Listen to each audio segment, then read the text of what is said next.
Sobat Maestro, sesaat lagi kita akan mendengarkan program Blog Airtime Kerinduan Segala Zaman bersama Advent Vision Media Ministry.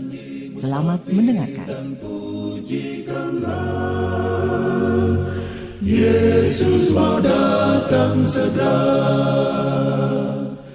Shalom para pendengar yang dikasihi Tuhan dimanapun Anda berada. Kita berjumpa kembali dalam program Kerinduan Segala Zaman yang diselenggarakan oleh Advent Vision Media Ministry bersama saya Dr. Grace. Nah, program Kerinduan Segala Zaman adalah program yang khusus membahas tentang buku Kerinduan Segala Zaman, yaitu suatu buku yang diilhamkan Tuhan dan telah mengubah hidup banyak sekali orang. Oleh karena buku ini khusus membahas tentang juru selamat kita, yaitu Yesus Kristus. Nah, para pendengar yang dikasihi Tuhan, pada beberapa menit ke depan kita akan menggali kebenaran-kebenaran yang mengagumkan dari Alkitab dan dari buku Kerinduan Segala Zaman. Silakan Anda bisa menghubungi nomor telepon 0877 1616 1637. Saya ulangi nomor telepon 0877 1616 1637. Jika saudara memiliki komentar atau pertanyaan mengenai pembahasan pada saat ini, saudara pun boleh mengirimkan usulan-usulan untuk kami dibawa di dalam doa. Nah, para pendengar sekalian, saat ini kita masih bersama dengan narasumber kita, Dr. Alvin Rantung. Shalom Dr. Alvin. Shalom Dr. Grace. Dan saya ditemani sahabat saya, Pak Beni Pasuk. Shalom Pak Beni. Shalom Dr. Grace. Dan kali ini Dr. Alvin akan membahas tentang bab 52 dengan judul Gembala Ilahi. Nah, Dr. Alvin akan memberikan ringkasan bagian yang pertama. Silakan Dr. Alvin. Baik, terima kasih. Para pendengar yang dikasihi oleh Tuhan, sebelum kita mempelajari kebenaran firman Tuhan yang mungkin juga kita bisa baca dari buku Injil Yohanes pasal yang ke-10, ayat yang pertama sampai yang ke-30, dengan satu topik yaitu Gembala Ilahi, dan yang telah dirangkumkan juga dalam buku Kerinduan Segala Zaman bab yang ke-52 ini. Baiklah, kita tunduk kepala sejenak dan berdoa. Tuhan Bapa yang penuh kasih, pada kesempatan yang indah saat ini, kami mau mensyukuri untuk segala kemurahan kasih karunia-Mu yang begitu besar dalam hidup kami. Kami bersyukur untuk Roh Kudus yang akan selalu menggerakkan hati kami kepada firman Tuhan, firman hidup itu yaitu Yesus Kristus, yang akan mempersiapkan diri masing-masing kami bagi pergumulan-pergumulan yang besar di atas dunia ini, untuk kami boleh menang bersama dengan Yesus, mempersiapkan diri kami bagi kedatangan Yesus pada kali yang kedua nanti. Terima kasih Tuhan, dalam nama Yesus kami berdoa. Amin. Para pendengar yang dikasihi Tuhan, di dalam buku Yohanes pasal yang ke-10, ayat yang ke-11, 14 dan 15 berkata sebagai berikut. Akulah gembala yang baik. Gembala yang baik memberikan nyawanya bagi domba-dombanya. Akulah gembala yang baik, dan aku mengenal domba-dombaku, dan domba-dombaku mengenal aku, sama seperti Bapa mengenal aku, dan aku mengenal Bapa. Dan aku memberikan nyawaku bagi domba-dombaku. Pendengar yang dikasihi Tuhan, sekali lagi di dalam ayat ini, Yesus telah menyelami pikiran para pendengarnya oleh menggunakan perkara-perkara yang sangat lazim bagi mereka. Yesus mengibaratkan pengaruh roh dengan air sejuk yang menyegarkan, seperti yang dia pernah beritahukan beberapa waktu sebelumnya. Ia telah menggambarkan dirinya sebagai terang, seperti yang kita sudah pelajari dalam bab-bab 50 dan 51 yang lalu. Yesus juga berkata dia sumber kehidupan dan sumber kegembiraan bagi alam, semesta, dan manusia. Sekarang, dalam suatu gambaran yang sangat indah, Yesus menggambarkan dirinya tentang bagaimana cara hidup seorang gembala bersama domba-dombanya. Yesus menunjukkan hubungannya dengan mereka yang percaya kepadanya. Saudaraku, tidak ada gambaran yang lebih dikenal oleh para pendengarnya daripada gambaran ini. Dan perkataan Kristus menghubungkannya selama-lamanya dengan dirinya sendiri. Tidak pernah murid-murid dapat melihat gembala-gembala menjaga kawanan dombanya tanpa mengingat pelajaran tentang juru selamat ini. Mereka dapat melihat Yesus Kristus pada setiap gembala yang setia, yang menjaga domba-dombanya. Para pendengar yang dikasihi Tuhan, dari semua makhluk Maka domba merupakan salah satu binatang yang paling penakut dan yang tidak berdaya. Dan di daerah Timur Tengah ini, penjagaan gembala terhadap kawanan dombanya tidak mengenal lelah dan tidak henti-hentinya perhatian ditujukan kepada domba-dombanya. Kenapa? Karena pada zaman dahulu dan sekarang juga sedikit sekali keamanan di luar kota yang berpagar tembok. Dan para perampok dari suku-suku pengembara yang ada di daerah perbatasan atau binatang buas dari tempat persembunyiannya di bukit-bukit batu sering menghadang dan merampas kawanan domba itu. Oleh sebab itu, gembala sangat memperhatikan akan tanggung jawabnya dengan mengetahui bahwa jiwanya sendiri juga terancam bahaya. Kita lihat Yakub. Ketika Yakub menjaga kawanan domba Laban di padang gurun Haran, Yakub melukiskan pekerjaannya sendiri yang tidak mengenal jerih payah dengan perkataannya di dalam Kejadian 31 ayat 40 yang berkata, "Aku dimakan panas hari waktu siang dan kedinginan pada waktu malam, dan mataku jauh daripada tertidur." Demikian juga hal ini dialami oleh Daud. Sementara ia menjaga kawanan domba dari ayahnya seorang diri, ia seringkali berjumpa dengan binatang-binatang buas seperti singa dan beruang. Ia meluputkan anak domba yang dicuri itu dari gigi binatang buas itu. Para pendengar yang dikasihi Tuhan, sementara gembala itu menuntun kawanan dombanya melalui bukit-bukit yang berbatu-batu, melalui hutan dan jurang yang berbahaya, ke pelosok-pelosok yang berumput di tepi sungai. Ketika gembala ini menjaga domba-domba itu di pegunungan sepanjang malam yang sepi, melindungi dari para perampok, merawat yang sakit dan yang lemah dengan lemah lembut, hidupnya menjadi satu dengan domba-domba itu, sementara bahaya-bahaya terus dihadapinya. Suatu ikatan yang kuat dan lemah lembut menyatukan hubungannya dengan domba-domba yang digembalakannya. Meskipun kawanan domba itu jumlahnya sangat besar, gembala itu mengenal setiap domba, masing-masing mempunyai nama, dan menyambut bila gembala memanggil nama dari domba-domba ini. Para pendengar yang dikasihi Tuhan, sebagaimana seorang gembala duniawi mengenal domba-dombanya, terlebih juga gembala ilahi, dia akan sangat mengenal kawanan dombanya yang tersebar di seluruh dunia. "Kamu adalah domba-dombaku dan domba gembalaanku, dan aku adalah Allahmu," demikianlah firman Tuhan Allah. "Aku telah memanggil engkau dengan namamu. Engkau ini kepunyaanku. Lihat, aku telah melukiskan engkau di telapak tanganku." Seperti yang saudara boleh baca dalam Yeskiel 34 ayat 31 dan Yesaya 43 ayat 1 serta Yesaya 49 ayat 16. Saudara-saudaraku, Yesus mengenal saudara dan saya secara pribadi. Dia mengetahui setiap hati dan pikiran kita, motif kita, dan dia sangat terharu dengan kelemahan kita menghadapi pencobaan-pencobaan ini. Ia mengenal kita dengan semua nama-nama kita. Ia mengetahui rumah kita yang kita huni, pergumulan yang kita sedang hadapi, serta nama setiap penghuni dalam rumah itu. Kadang-kadang ia memberikan petunjuk kepada hamba-hambanya untuk pergi ke jalan di satu kota, ke satu rumah, untuk mencari salah satu dombanya yang sedang bergumul di dalam penderitaannya, di dalam pekerjaannya. Dan saudara-saudaraku tahu, setiap jiwa dikenal benar oleh Yesus, seolah-olah bagi dia saja satu-satunya juru selamat sudah mati. Kesedihan setiap orang sangat mengharukan hati Yesus.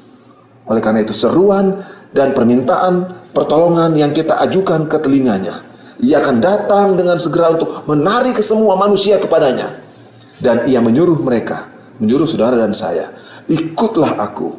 Dan Roh Yesus Kristus yang telah menggerakkan hati saudara dan saya untuk datang kepadanya. Tetapi banyak orang enggan datang kepadanya. Kenapa? Karena mereka mengeraskan hatinya. Tapi kita bersyukur, Yesus mengenal saudara dan saya. Ia mengenal setiap pergumulan kita. Ia akan datang segera menolong kita. Sebagaimana ia berkata, "Domba-dombaku mengenal suaraku, dan aku mengenal mereka, dan mereka mengikut aku." Tuhan memberkati kita semua. Terima kasih Dr. Alvin, para pendengar yang beriman. Yesus adalah gembala yang baik. Dan siapa yang menjadi domba dari gembala yang baik akan menapaki hidupnya setiap hari dengan semangat dan pengharapan, karena keyakinan akan memiliki hidup yang berkelimpahan.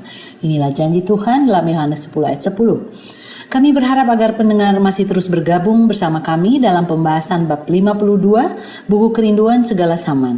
Bila ada komentar, pertanyaan, bahkan permohonan untuk kami doakan, Silakan Anda bisa menghubungi nomor telepon 0877 1616 1637. Saya ulangi nomor telepon 0877 1616 1637. Baiklah Dr. Alvin, Pak Beni, kita masuk ke diskusi maupun komentar.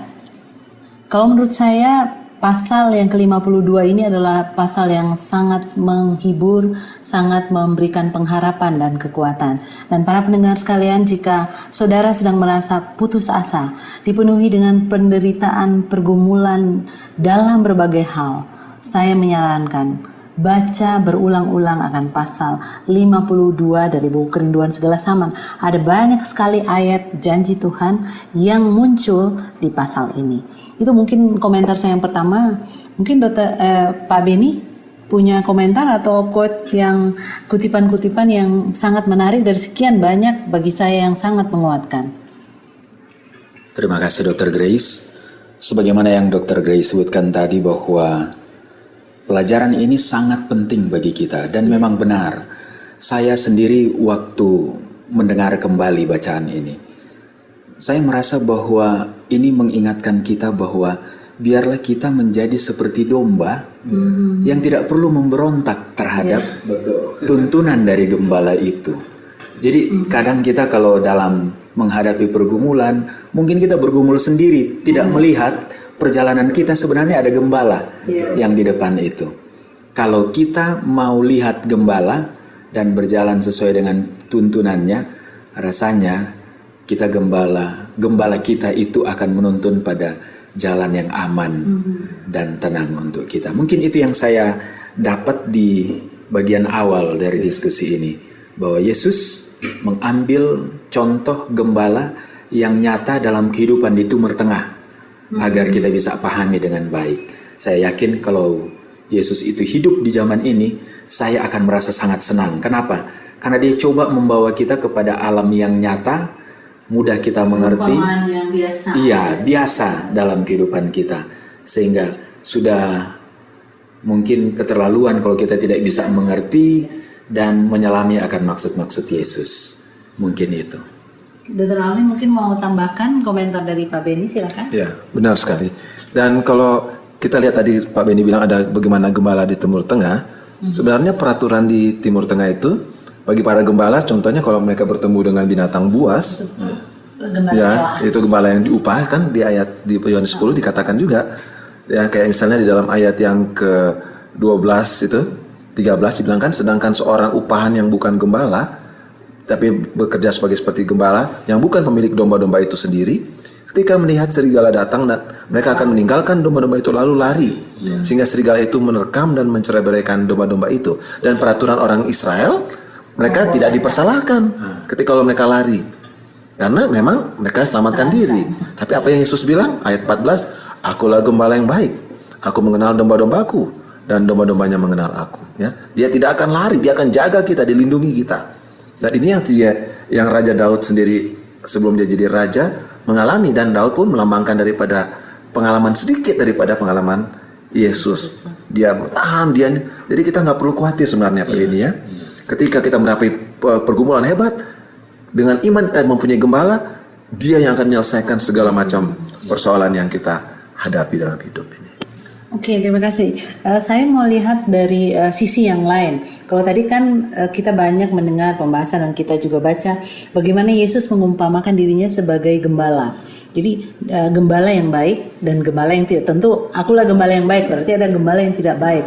Dan Yesus sedang membandingkan dia sebagai gembala yang baik dengan pemimpin-pemimpin orang Israel yang menganggap diri mereka pemimpin atau gembala, tetapi justru menjerumuskan. Kan di cerita sebelumnya ada seorang yang buta sejak lahirnya, dia dikucilkan, ditolak. Jadi mereka yang membutuhkan keselamatan justru ditolak. Nah, salah satu aplikasinya adalah kadang kita mungkin diberikan tanggung jawab seperti gembala ya. Nah, kita harus mencontoh, harus menjadi gembala yang baik, yang memikirkan. Mungkin kita di jemaat ya diberikan tanggung jawab sebagai gembala-gembala bagi domba-domba yang sekian banyak di dalam jemaat kita. Mungkin itu salah satu aplikasi yang kita bisa ambil, meskipun sebagian besar daripada pasal 52 ini adalah suatu pernyataan dan jaminan-jaminan pemeliharaan dari Tuhan apapun yang kita alami. Gimana Dr. Afif? Ya, betul. Yesus karena dia seorang gembala yang baik, dia betul-betul tidak memikirkan dirinya sendiri. Ya kan, bayangkan dia menghadapi berbagai macam persoalan di depan yang dihadapi sendiri untuk menolong domba-dombanya. Sekarang untuk membedakan dengan gembala yang tidak baik, gembala yang tidak baik ini adalah yang mementingkan diri. Dia lihat korbannya domba dulu, kamu korban, saya kan nggak masalah nih, saya nggak dipersalahkan. Yang penting diri saya selamat. Tapi Yesus tidak. Dia betul-betul datang untuk mengorbankan dirinya. Dia datang melayani. Dan kalau kita percaya akan hal ini, kita betul-betul akan sangat berterima kasih kepada Yesus. Ya, oke. Pak Benny, silakan. Iya, jadi gembala yang tidak menuntun domba-domba ke jalan yang benar, memang tadi tidak mau mengambil resiko bagi dirinya, tidak peduli dengan gembala. Domba. Jadi dengan domba. Nah, mungkin itu nasihat juga bagi kita ya. Mungkin di antara kita ada beberapa orang yang menjadi domba bagi kita. Kelompok paling kecil mungkin keluarga kita sendiri. Apakah anak-anak kita, apakah keluarga kita perhatikan sebagai domba-domba. Kemudian kita menjadi gembala seperti Yesus yang menuntun ke jalan yang benar. Kalau tidak, mungkin itu pertanyaan harus kita jawab, bahwa kita harus kembali mengambil Yesus sebagai contoh gembala dan menuntun keluarga kita sebagai domba-domba yang patut untuk dipimpin. Karena domba memang sangat lugu, polos, dan bodoh, terkesan bodoh. Dia nggak tahu bahaya. Iya, dia tidak tahu. Kalau tidak dijaga dengan baik, dia akan celaka. Kita harus menjaga domba atau orang yang ada di sekitar kita yang menjadi tanggung jawab kita juga. Terima kasih Pak Benny, Dr. Alvin.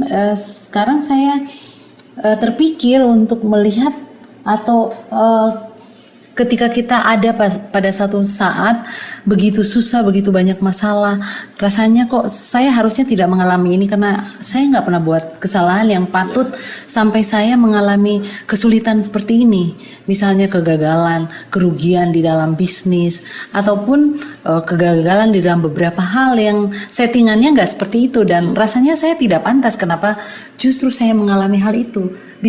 Padahal kan katanya ada gembala, Tuhan itu mengasihi kita, kok saya jadi susah yang bukan disebabkan karena kesalahan saya sendiri. Nah, bagaimana kalau saya yakin para pendengar mungkin juga kita kadang-kala mengalami hal itu. Kita mengalami pergumulan yang rasanya saya tidak harus mengalami. Bagaimana kita mau mengingat bahwa ada gembala? Gembala katanya mengasihi kita, gembala yang ada di depan kita, yang kalau di depan kita kan boleh dikata semua yang penghalang-penghalang, duri-duri dia udah keluarin. Tapi sekarang kok kayaknya saya tertusuk duri, saya sepertinya mengalami pukulan yang tidak menyenangkan. Bagaimana supaya saya bisa tetap mengingat dan mengamini, meyakini bahwa Yesus adalah gembala yang baik yang tahu pergumulan saya. Gimana? Oke. Baik, mungkin kalau kita lihat pertanyaan seperti ini, kita kembali kepada Mazmur 23. Mazmur 23 itu kan didahului adalah Tuhan adalah gembalaku. Tentu domba-dombanya adalah kita sekalian. Dan kita lihat ketika gembala kita, Tuhan kita jadikan kita punya gembala, maka dia akan menghentarkan kita ke air yang tenang, ke padang yang berumput hijau. Tapi jangan lupa, ayat ini bukan tidak berhenti sampai situ. Dia akan bersama-sama kita di dalam lembah kekelaman sekalipun. Ya kan? Artinya ketika kita hidup di atas dunia ini dengan keadaan dunia yang berdosa, kita bisa saja kelihatannya makmur, tapi bisa saja juga dengan ada bencana alam membuat kita jadi hancur.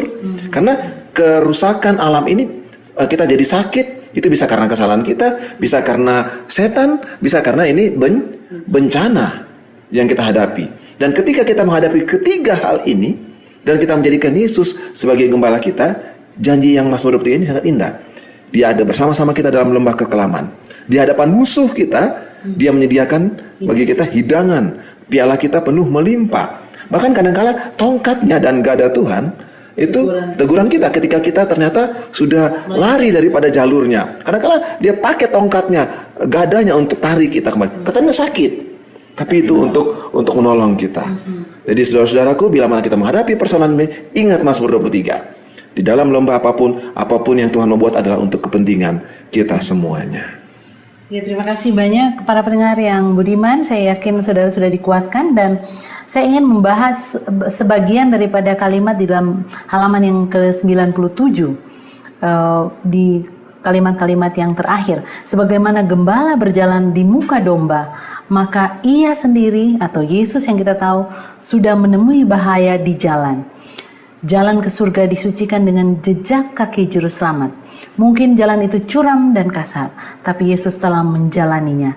Kakinya telah memijak duri yang menyakitkan, agar ia menjadikan jalan itu lebih mudah bagi kita.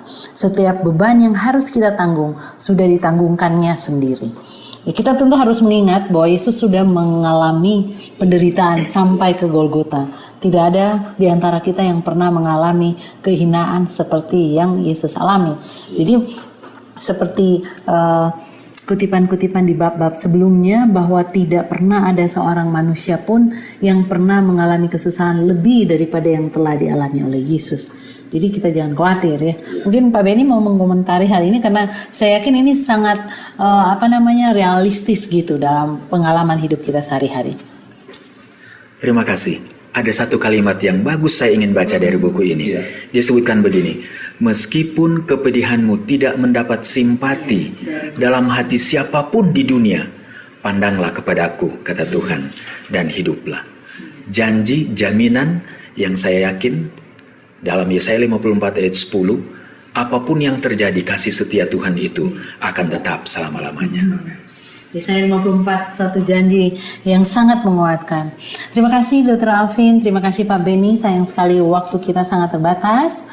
Dan para pendengar sekalian, Yesus mengenal masing-masing kita, bahkan seringkali lebih dari kita mengenal diri kita sendiri. Apapun pergumulan kita, jangan khawatir. Gembala Agung sedang bersama kita karena kita sangat berharga di pemandangan Tuhan. Yesus rela mati meskipun hanya ada satu orang di dunia ini yang mau menerima Dia. Mari para pendengar sekalian, pandanglah Yesus dan alami mujizat bersama Yesus yang Maha Pengasih. Teruslah bersama kami Advent Vision Media Ministry dalam mempelajari hidup Yesus melalui pembahasan buku Kerinduan Segala Zaman. Jika saudara memiliki komentar, pertanyaan, bahkan permohonan untuk didoakan, silakan Anda bisa menghubungi nomor telepon 0877 1616 1637. Saya ulangi nomor telepon 0877 1616 1637. Sebelum mengakhiri pertemuan kita kali ini, Dr. Alvin akan membawakan kesimpulan bagian pertama dari bab 52. Pendengar yang dikasihi Tuhan, meskipun seorang gembala sangat mengasihi domba-dombanya, ia lebih mengasihi anaknya laki-laki dan anaknya perempuan. Yesus bukan saja gembala kita, tapi ia juga Bapa kita yang kekal. Dan ia berkata, aku mengenal domba-dombaku, dan domba-dombaku mengenal aku, sama seperti Bapa mengenal aku, dan aku mengenal Bapa. Alangkah indahnya sebutan ini. Yesus memikirkan Anda dan saya. Yesus tahu dan mencintai saudara dan saya. Dia telah memberikan hidupnya bagi saudara dan saya. Biarlah kita berterima kasih. Kita melihat bagaimana apa yang Yesus sudah buat bagi kita semua. Baik, kita tunduk kepala dan kita berdoa. Bapa di surga, terima kasih Tuhan untuk kebenaran-Mu. Terima kasih di mana Yesus telah menjadi gembala agung kami. Terima kasih Yesus yang telah menyelesaikan semua masalah yang kami hadapi. Masalah dosa, pergumulan-pergumulan pribadi kami, di dalam kehidupan, di dalam rumah tangga masing-masing kami, di dalam pendidikan kami, di dalam pekerjaan kami. Seringkali kami begitu sukar untuk mendapatkan pekerjaan yang layak, tapi Engkau adalah gembala kami. Engkau menuntun kami. Seringkali kami susah dalam mencari pasangan hidup. Kami yang terganggu dalam keadaan sakit fisik, penderitaan, stres, tapi kami memiliki Yesus yang telah menjadi jalan keluar bagi pengharapan kami. Terima kasih Tuhan. Biarlah damai sejahtera sukacita ini boleh menolong kami semua yang ada di tempat ini maupun yang ada mendengarkan dimanapun saudara-saudara berada. Terima kasih Tuhan. Di dalam nama Yesus. Amin. Para pendengar sekalian, kami berdoa semoga berkat limpah dari Yesus telah menjadi bagian para pendengar semua. Yesus mau datang segera, nyanyi musafir dan pujikanlah Yesus. Saudara, kami rindu untuk bertemu kembali pada pembahasan lanjutan bab 52 dengan judul Gembala Ilahi. Kiranya Tuhan memberkati kita semua adalah doa dan harapan kami. Sampai jumpa.